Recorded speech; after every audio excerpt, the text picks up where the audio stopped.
தேவஜனங்களே, மோசையினுடைய முகத்தை பிரகாசித்த உன்னதமான கர்த்தர் தாமே கர்த்தராகிய இயேசு கிறிஸ்துவினுடைய முகத்தையும் பிரகாசிக்க செய்தவர். உன்னதமான கர்த்தர் இருக்கிறவராகவே இருக்கிறேன் என்று உரைத்தவர். உங்களையும் உடைய முகத்தையும் உங்களுடைய இருதயத்தையும் பிரகாசிக்க பணி செய்கிறவர் அவர் ஒருவரே. இந்த உன்னதமான கர்த்தருடைய பிரசன்னம் உங்களையும் மூடிக்கொண்டிருப்பதற்காக ஸ்தோத்திரம். இன்று காலை என்னுடைய நண்பருடைய இல்லத்திற்கு நான் சென்று கொண்டிருந்தேன். ஏன் என்று சொன்னால், கடந்த மாதத்திலே என்னுடைய நண்பருடைய தகப்பனார் இறைவனுடைய சேர்ந்தார். ஆகையால் அந்த தாயாரை சந்திக்கும்படிக்கு நான் இல்லம் சென்று கொண்டிருந்த போது அங்கே அந்த வழியில் ஒரு பெரிய மரம், 100 வருஷத்துக்கு மேலே உள்ள மரம், அது ஆட்டோவில் போய் நிற்கும்போது அந்த மரத்துக்கு மேலே வந்து புகைங்க வந்து நின்றுச்சு, நெருப்பு புகைங்க வந்து நின்றுது. ஸோ ஆட்டோ டிரைவரை நிற்க வச்சுட்டு அந்த இடத்துல கிட்ட போய் பார்த்தாக்கா அந்த மரத்தினுடைய வேறு அருகில் நெருப்பு வச்சுட்டு இருக்கிறாங்க.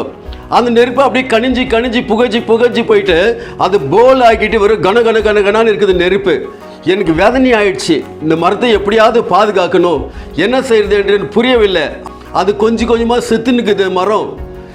அந்த நேரத்தில் எனக்கு வேதனை தாங்க முடியல. இந்த மரம் இப்படி துடிச்சு நிற்குதுன்னு சொல்லிட்டுன்னு. ஏனென்று பார்த்தால் மரத்துக்கு கூட ஜீவன் இருக்கிறது. எவ்வளோ பேர் நெருப்பில் பற்றிக்கிறாங்க, ஹாஸ்பிட்டலில் கொண்டு போய் போடுறாங்க. அந்த ஹாஸ்பிட்டலில் அவங்க துடிக்கிறாங்க, அப்படியே வேதனைப்படுறாங்க. அப்போ மனுஷருக்கு வாய் இருக்குது, கத்துறாங்க, துடிக்கிறாங்க, அவங்க ட்ரீட்மெண்ட் கொடுக்குறாங்க. ஆனால் அந்த மரம் போய் யார்கிட்ட சொல்லும்? சரின்னு சொல்லிட்டு அந்த பக்கம் போய் நான் பார்த்தேன். எனக்கு ரொம்ப துக்கம் வந்தது எனக்கு. சரின்னு சொல்லிட்டு வழியில் போயிட்டு 4-5 பேரை கேட்கும்போது அவங்க அசட்டையாக இருந்துட்டாங்க. ஆனாலும் விடலை.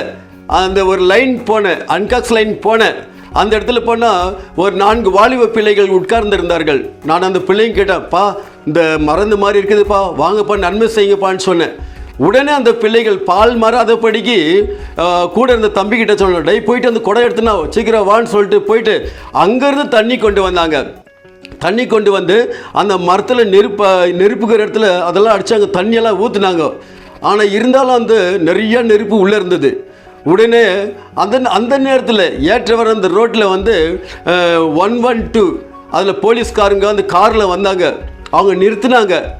நானும் போய் சொன்னவங்க கிட்ட, அந்த தம்பிங்களை கூட வந்தாங்க. என்னங்கன்னு சொல்லி அவங்க கேட்டாங்க. நாங்கள் சொன்ன இந்த மாதிரி நெருப்பில் பற்றி எரிஞ்சின்னுக்குது மரம் உள்ளோன்னு சொல்லிட்டுன்னு. அவங்க உடனே ஒரு ஃபயர் சர்வீஸ் எனக்கு நம்பர் கொடுத்தாங்க. கால் பண்ண பிறகு வித்தின் 25 மினிட்ஸில் அந்த ஃபயர் சர்வீஸ் வந்துடுச்சிங்க. அநேக வாலிப பிள்ளைகளும் அங்கே வந்து கூட்டிட்டாங்க, அணைத்து விட்டார்கள் அந்த நெருப்பெல்லாம். அப்போ எனக்கு கொஞ்சம் சந்தோஷம். ஒரு காரம் என்னன்னு சொன்னால், அந்த நெருப்பை பார்த்தேன் பாருங்க அந்த மரத்தில். அப்போ உடனே பார்க்கும்போது வானங்களையும் பூமியும் சர்வலோகத்தையும் சிருஷ்டித்த உன்னதமான கர்த்தர் இயற்கைகளின் தேவனை நோக்கி நான் ஜெபம் பண்ணேன். நான் அப்போ ஜெபம் பண்ணும்போது இந்த வசனத்தை வச்சு ஜெபம் பண்ணேன். எரேமியா 33:3 என்னை நோக்கி கூப்பிடு, அப்பொழுது நான் உனக்கு உத்தரவு கொடுத்து நீ அறியாததும் உனக்கு எட்டாததுமான பெரிய காரியங்களை உனக்கு அறிவிப்பேன் என்று சொன்னார்.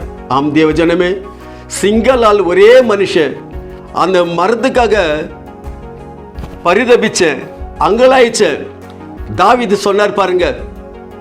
என்ன சொல்றார் தாவீது?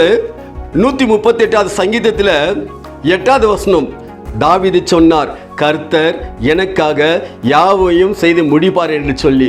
தாவீதினுடைய அலைச்சலையும் அங்கலாய்ப்பையும் கண்ட தேவன் என்ன அந்த மரத்துக்காக நானும் ஒரு அங்கலாய்ப்புக்குள்ள இருந்த வேதனைப்பட்ட இந்த மரத்தை யார் காக்குவாங்கன்னு சொல்லிட்டு. ஆனால் கர்த்தர் இப்படியாக அநேகர்களை கொண்டு கர்த்தர் அந்த மரத்தை பாதுகாத்தார். அந்த மரத்தையே பாதுகாக்கிற தேவன் நம்மீது எவ்வளோ அக்கறையாக உள்ளவராக இருப்பார். அந்த மரத்து மேலே அவ்வளோ ஒரு அக்கறையாக இருந்த கர்த்தர் நம்மீது அக்கறை உள்ளவராக இருக்கிறார். கர்த்தர் நல்லவர், கர்த்தர் மேன்மையானவர், கர்த்தர் ஆத்துமக்களை மட்டுமில்ல இயற்கையிலும் பாதுகாக்கிற தேவன். அப்பேற்பட்ட கர்த்தர் உங்களை ஆசீர்வதிப்பாராக. ஆமென்.